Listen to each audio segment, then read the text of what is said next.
নমস্কার, আমি অ্যাস্ট্রোলজার সুমিতা শাস্ত্রী। আজকের আলোচনা হচ্ছে সাপ্তাহিক রাশিফল। এই সপ্তাহটা আপনাদের কেমন যাবে?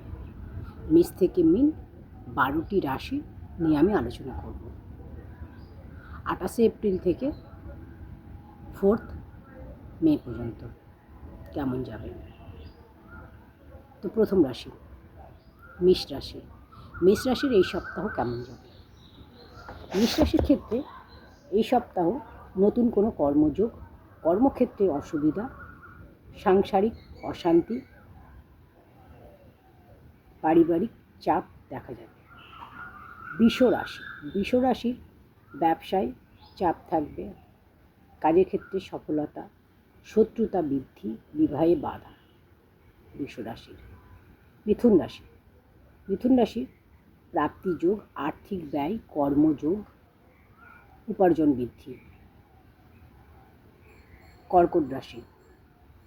ঋণ শোধ, কর্মক্ষেত্রে অগ্রগতি, কারোর দ্বারা অপদস্থ হতে পারেন, সাবধানে থাকতে হবে, শরীর স্বাস্থ্যের খেয়াল রাখতে হবে। সিংহ রাশি। নতুন কর্মযোগ, বিদেশ যাত্রা, কার্যসিদ্ধি, প্রেম প্রণয়ে বাধা।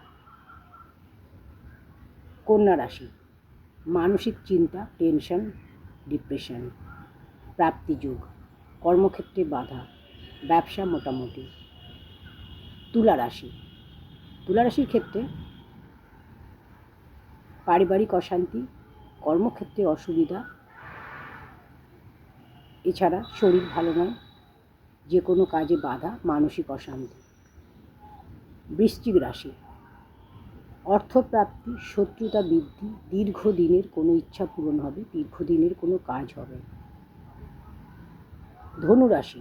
শত্রুতা থেকে সাবধানে থাকতে হবে, হয়রানি, শরীর ভালো নয়, গুরুজনদের শরীর খারাপের যোগ।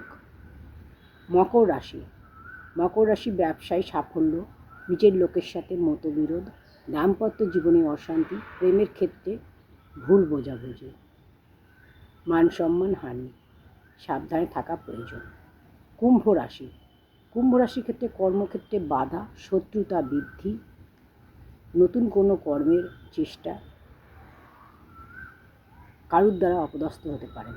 মীন রাশি। ঋণ শোধ, বিবাহ যোগ, বাড়িতে কোনো আত্মীয় আসার যোগ, কোনো শুভ অনুষ্ঠানের যোগ, মানসিক অশান্তি, ডিপ্রেশন, এগুলো দেখা যাবে। তো এই ছিল আজকের আলোচনা, সাপ্তাহিক রাশিফল। মেষ থেকে মীন 12টি রাশি এই সপ্তাহ কেমন যাবে। এই 12টি রাশির শুভফল পেতে গেলে আপনাদের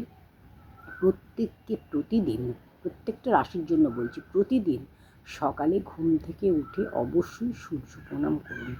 সূর্যদেবের উদ্দেশ্যে 1 ঘটি জল অর্পণ করুন তামার ঘটিতে, তার মধ্যে একটু আতপ চাল নিন, একটা জবা ফুল নেন, সূর্যদেবকে জল অর্পণ করুন আর সূর্য প্রণাম মন্ত্রটি পাঠ করুন। দেখবেন আপনারা শুভফল অবশ্যই পাবেন। এর সাথে সাথে প্রাণায়াম করুন, মেডিটেশন করুন, শুভফল পাবেন। নমস্কার।